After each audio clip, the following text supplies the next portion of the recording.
Coming up on Retiring Well with Michael Reese. This sounds really cool, but I hate to give the IRS that $150K. I hate that. I don't want, is there any way to avoid it? Nothing.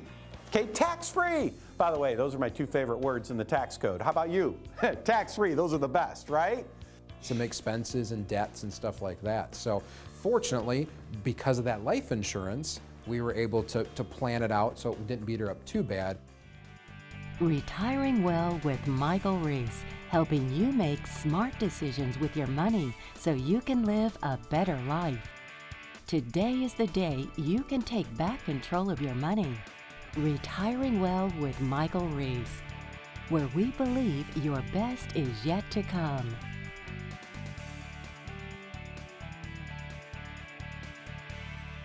Welcome to Retiring Well. I'm your host, Michael Reese, and this week, get ready for it. I know you're going to be excited. We're going to talk about, are you ready? Taxes. Woo! Yeah, I know. You're not real excited about taxes. Nobody really is. But I promise you, this is going to be real interesting because what we're specifically focusing on this week is something that most people don't talk about, and that is what happens to your surviving spouse. So if you're married, what happens to your surviving spouse from a tax perspective?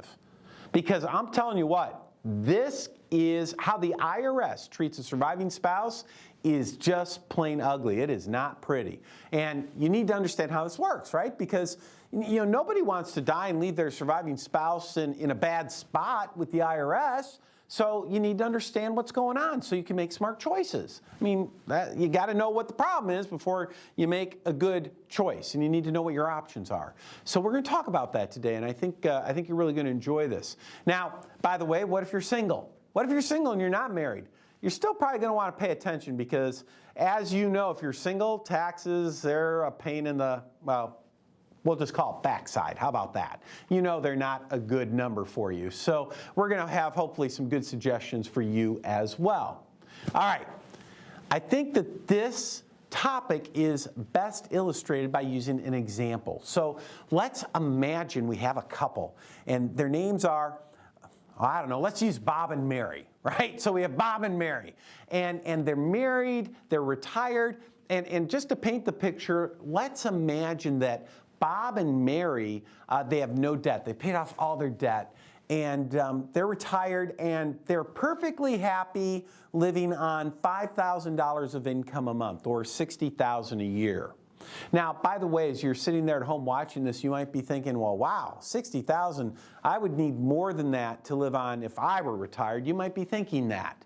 Oh, that's okay. I mean, just stay along with me because what's going to happen is if you need more income, then the numbers are just worse for you. So you got a bigger problem than what you're going to see with Bob and Mary. So just heads up on that one. All right, so here we go. Bob and Mary, no debt, $5,000 a month. And you can kind of see on the screen, their income is comprised of Social Security and IRA distributions. So a combination of each. Social Security, IRA distributions. That's all. Now, at the end of the day, they are married, and they're filing taxes as though they are married, filing jointly. These are the best tax brackets in the entire tax code.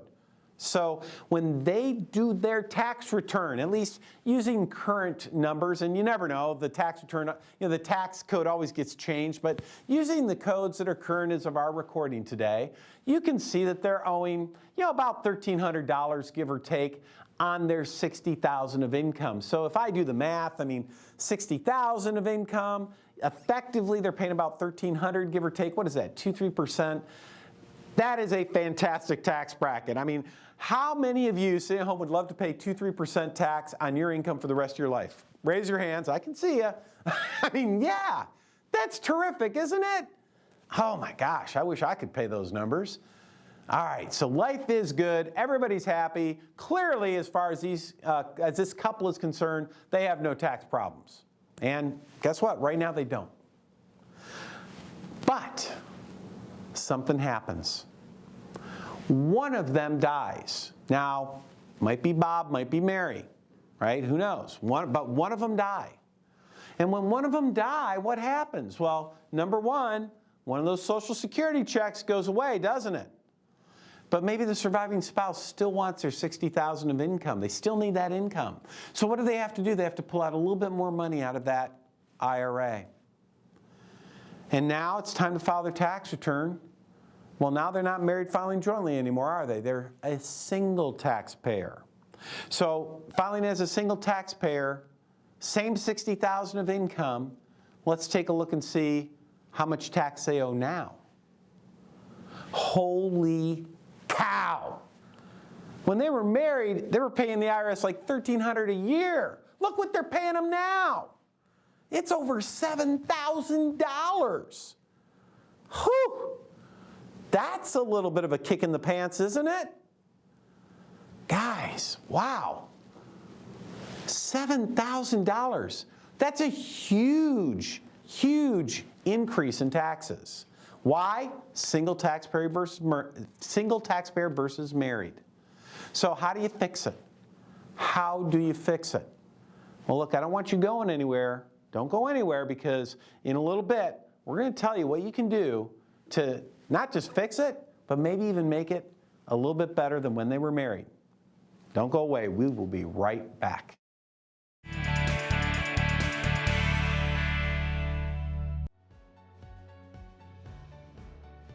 Hi, my name is Larry Flynn, and I'm one of the advisors here with Centennial Wealth. Listen, if you're soon to be retired, 5-10 years out, or in retirement, there are some critical concepts that you need to understand in making your retirement vision a reality. Don't be complacent about this. There's so many things that you need to understand, and we're putting a presentation on all across northern Michigan at venues such as this so that we can get in front of you and share some of these things with you, give you some valuable information in hopes that maybe you want to hear a little bit more or go into detail. These are not high-pressured events. We just want to get in front of you, give you some good information, and if there's a chance you might want to meet with us, great. But if not, then at least you've walked away with some valuable information and a gourmet dinner at that. So listen, want to personally invite you to this. Appreciate you coming. Please answer the call on the screen. Thanks.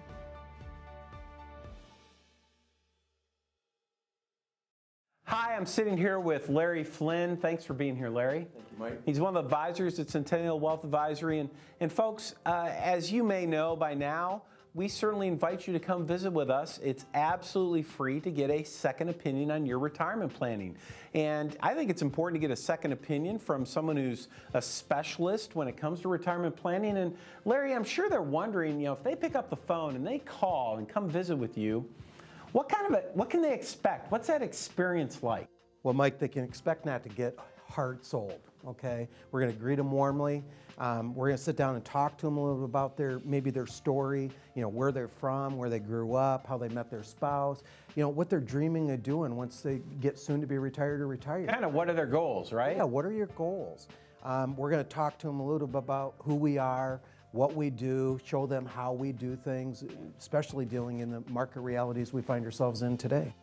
Got it. So essentially, they're coming in, you're learning a little bit about what's important to them, what their goals are, what they're trying to accomplish. I'm sure you're taking a look at what they're doing so far.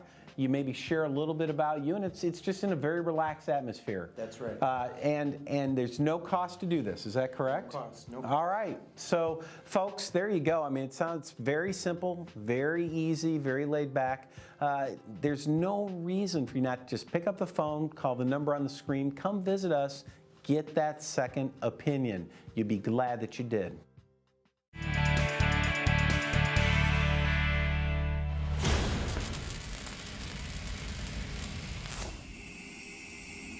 Hi, this week in Chalk Talk, we are looking at IRAs. We're going to look at what you own versus what the IRS owns. And then we're going to look at how you can use a couple of different strategies in order to move away from these taxable IRAs into more tax-free Roth IRAs. So let's start with the basics.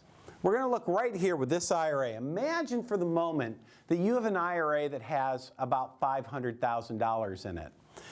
If that's your IRA, you have to recognize, of course, that, hey, that's not all your money. I mean, I know it says your name on the account, but it's not all your money because you can't cash it out and get $500K. if you cash it out, you're going to get something less. You're probably going to get somewhere between $300,000 to $350,000. Who gets the rest of the money? The IRS. So if we're being real honest with ourselves, this IRA should be titled, John Smith and IRS's IRA, right? I mean, that's just reality. Now, one of the things that we're always looking to do is to say, how do we create the greatest value out of your IRA? How do we help you get as much value out of this IRA as possible? Well, the way we do that is by transitioning out of the IRA based on your schedule, based on what makes sense on your tax return, and we want to try to move over to Roth IRA. And one of the greatest things about a Roth is, of course, these two words, tax-free. We love tax-free. And so if we can go from IRA to Roth, that's a beautiful thing. Unfortunately, when you go from a taxable environment to a tax-free environment, guess what? Yeah, you got to pay some tax. Okay, making sense so far? So there's a couple ways to make this happen. I'm going to give you the basic way first, and then I'm going to give you a little bit of a fancy idea that actually works really well if you do it right second. So let's go first. So here's the first idea. First thing we do is we start taking a look at your tax returns, and we start figuring out what is the most efficient way to transition your IRA to a Roth. Now, think about it this way. Your IRA is almost like a business, where in this case you have a $500,000 business. You are 70% shareholder. You own about $350 of it. The IRS, they're a 30% shareholder. They own so they own about $150 of it. And what a Roth conversion is essentially you're saying in this business, you're saying to your partner, the silent partner of the IRS, you're saying, all right, guys, I'm going to buy you out. Now, you might choose to buy them out in 1 year or over several years. But the net effect is what you're doing is you're taking this amount, your share of the IRA, and you are transitioning it over here. And the reason for that is so that you can enjoy tax-free growth forevermore, no required minimum distributions. There's all kinds of tax benefits to do this, all right? That's the simple way. That's the easy way. That's something everybody can do. There are literally zero restrictions. It doesn't matter how much money you make. It doesn't matter how old you are. Everybody can do these things. You with me so far? So far, that's an easy thing to do. Sometimes people say to us, though, gosh, this sounds really cool, but I hate to give the IRS that $150K. I hate that. I don't want, is there any way to avoid it? Well, the answer is no, with a big but. And that but is, you can, however, determine who pays the majority of that tax. So one of the things, if you do a traditional Roth conversion, you're paying the tax. But one of the things you could choose to do is you can say, you know what I'm going to do? I'm going to take some money over time, and I'm going to use it to buy $150,000 of life insurance. And what happens is, it's going to cost you less than $150,000 to buy it. When you die, the life insurance company pays the IRS, and the entire $500,000 floats tax-free to your surviving spouse. Couple good ideas there. Hope you find at least one of them helpful.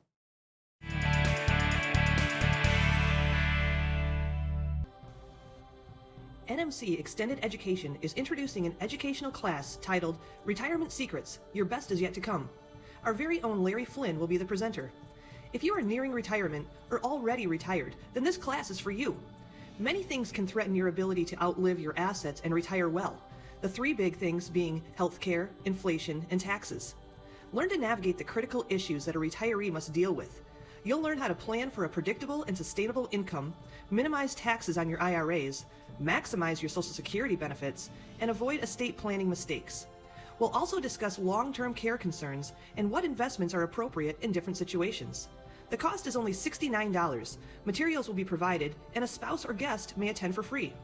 The class will be held on 2 Wednesday evenings at 6 p.m. for 3 hours, October 4th and October 11th at the NMC Great Lakes Campus, Room 101.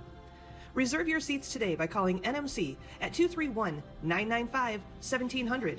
The class is called Retirement Secrets. Again, that number is 231-995-1700.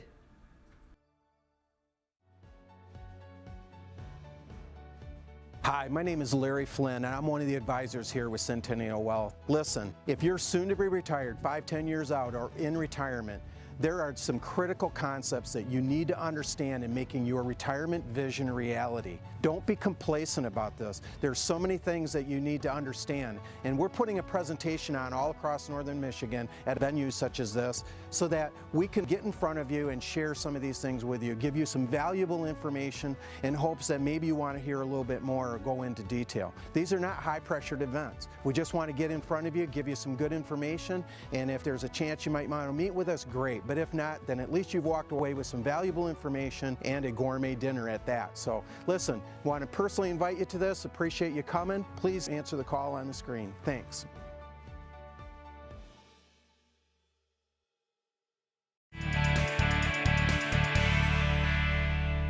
Welcome back. We just saw in Chalk Talk how, in our little example with Bob and Mary that we've been talking about today, what was the big problem? It was the IRA.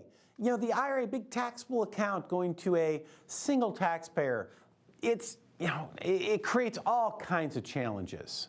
So how do you fix it, right? How do you fix it? Well, here's what I want you to start thinking about, right? I want you to start thinking about what we would call tax arbitrage. Okay, tax arbitrage. So what does that mean? All right, here we go. What if, right? What if Bob and Mary, when they're both alive and married, remember, what did we say? When you're married, you're in the best tax brackets. What if Bob and Mary each year started using some kind of tax arbitrage strategy where what they would do is they would start to take some of those IRA dollars and every year convert them to maybe a Roth IRA or maybe move them into other tax-free types of accounts? What if they did something like that, right? And they did it every single year.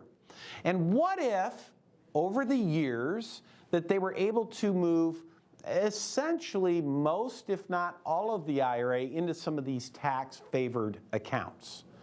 What if they did that? Well, as you can see on the screen now, if they were able to do that, if one spouse dies, look at the outcomes. The surviving spouse, instead of paying $7,000 in tax, ends up paying what? Yeah, isn't that awesome? Nothing. Okay, tax-free. By the way, those are my two favorite words in the tax code. How about you? Tax-free, those are the best, right? So there are ways to fix this problem. But here, let's think about this. There's a couple things we need to look at here, right? So number one, how do you fix a problem you don't know you have? How do you do that? So I want you to think about, taxes. If you have, most people, you know what they're doing these days? A lot of people, about half the people we talk to, who's doing their taxes? They are. Maybe you're doing your taxes using TurboTax or something like that. Well, gosh, how are you going to find out if you even have a problem here? You don't even think to ask a question. You don't run the numbers. How do you fix a problem you don't have? How about this? The other half, they have accountants. When do you see your accountant? Well, you see them during tax season, right? How much time does your accountant have during tax season to actually do any kind of tax planning? Yeah, they don't have any, do they? They're doing everything they can just to get the right numbers in the right boxes for the IRS. That's not when people do tax planning. So what happens is, number one, how many times do the accountants look at you and say, oh my gosh, you're married. Man, have you ever looked and seen what your tax return might look like after one of you pass away? How many times do accountants say that? And I know the answer, it's like never, right? So problem number one, how do you fix a problem you don't even know you have? But problem number two, who do you go to fix the problem once you know you've got it? Can you really go to your accountant and say, hey, how do I best do this? The problem is accountants, they're not, if you're a business owner, they're great at tax planning, right? If you own a business, yeah, they'll do tax planning. But when you're single, what if you're retired? Or what if you're still working? Well, what kind of tax planning happens then? Pretty much none. So where do you have to go to get your tax planning done? Your financial advisor, right? Now, when's the last time, unless you're working with somebody like us, when's the last time you've asked your financial advisor about some help with tax planning? What do they say? Yeah. Whoa! Don't ask me, ask your accountant, who doesn't really help people with questions like this. So it's important. This is one of the reasons you really want to pick up the call and give us a shout. Come visit with us. Help us at least run this. Let's have this conversation. Let's help you figure out how do you transition in such a way that makes sense for you and it takes care of your surviving spouse. This is good stuff.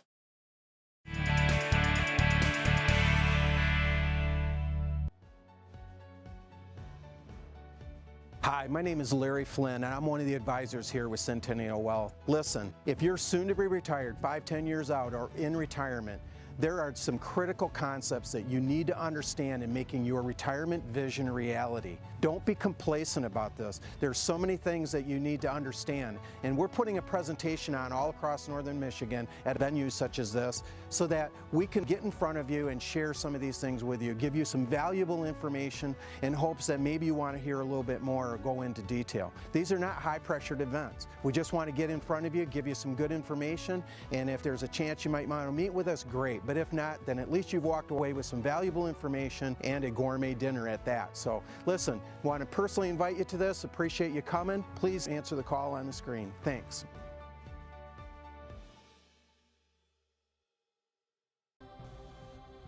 NMC Extended Education is introducing an educational class titled Retirement Secrets, Your Best Is Yet to Come. Our very own Larry Flynn will be the presenter.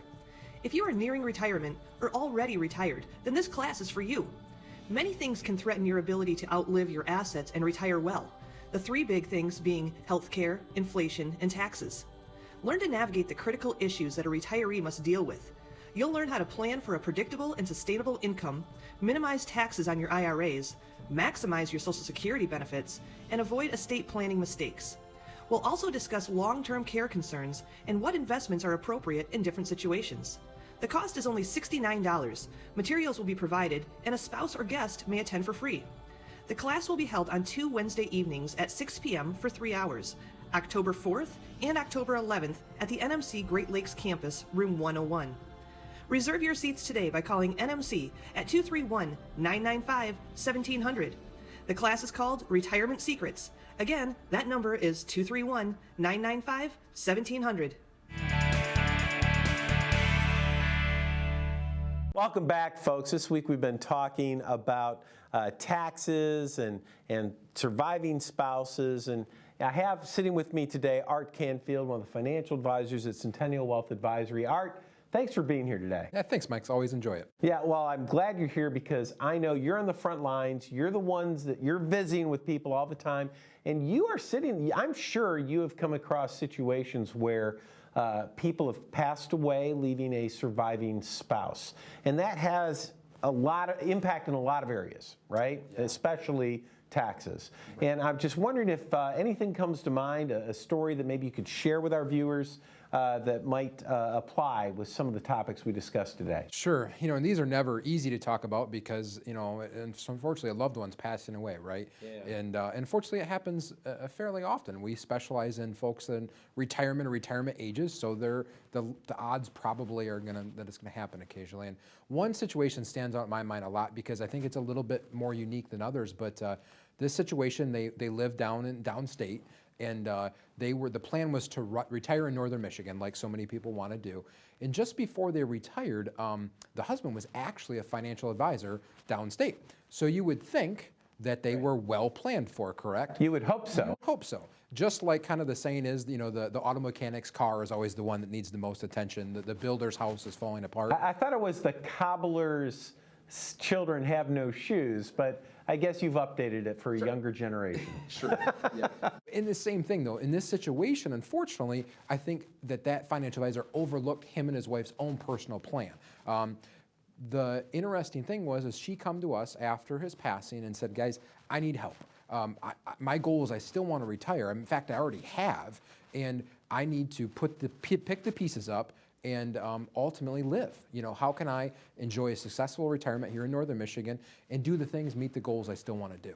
Now, what was the tax impact on her like? Was it significant? It was. They were fortunate, even though they didn't plan for retirement or obviously even the death, they had a significant amount in pre-tax IRAs. And the one kind of brilliant thing that basically she admitted was by mistake, but was brilliant, is that he had $1 million life insurance policy on himself. Okay, so now wait a minute. So when he died, even though they had a lot of IRA money, you said it was by mistake that he had $1 million policy? Yeah. How is that by mistake? Because I think, you know, from what she told me, he always talked about how he didn't like the policy. Oh, how he's going to let it go Let it go and all this sort of stuff. And thank goodness he didn't, right? So all those times people, I don't need life insurance, it's not going to be me. Here's an example. If you ask this lady, she would be extremely pleased, fortunately, that this was there before, because financially they still had debt. They still had, you know, she needed to pay off some stuff. She still wanted to help the children out. They had 3 children, that there was plans to kind of get them on their feet because they were still early 20s and a lot of financial responsibility. So her income had to be kind of kept at a higher level. She wasn't able to adjust that much. And yeah, so since she's a single taxpayer now, I'm guessing her tax liability increased dramatically. Yeah, she, you know, one of the biggest shocks she had when we kind of started walking through this and say, hey, you know, this income in this particular year, you know, you still can file jointly, right, for that one final year. We're going to do some planning here to the best we can, but this next year, let's be prepared because you're probably going to, you know, be pushed up because of the needs that you have. Thousands of dollars? Yeah. I mean, we're talking, I think she needed, the first year was like $120,000 of income. She needed oh my gosh. some expenses and debts and stuff like that. So fortunately, because of that life insurance, we were able to plan it out so it didn't beat her up too bad. But if planned better, it could have been a much better situation. Yeah, what would have, man, if the life insurance wasn't there, that could have been an issue. It would have been devastating. Yeah, by the way, folks, this is something, and Art, tell me if this is true, but you know, generally speaking, I know people, they kind of poo-poo life insurance a little bit, but gosh darn it, if you have life insurance when you die, that is the best asset for that surviving spouse, isn't it? It is, and all reality is we looked at the policy he had just because it was part of the paperwork, and the little amount of money he was paying. The guy was fortunately to be healthy. The death was very unexpected, right? Yeah. And the little bit he was paying to the huge benefit and just the relief, emotional relief that provided her was unmatched. Fantastic. Well, Art, great story. Thanks for joining us today. Folks, that's our show this week. We appreciate you being with us. Have a terrific weekend.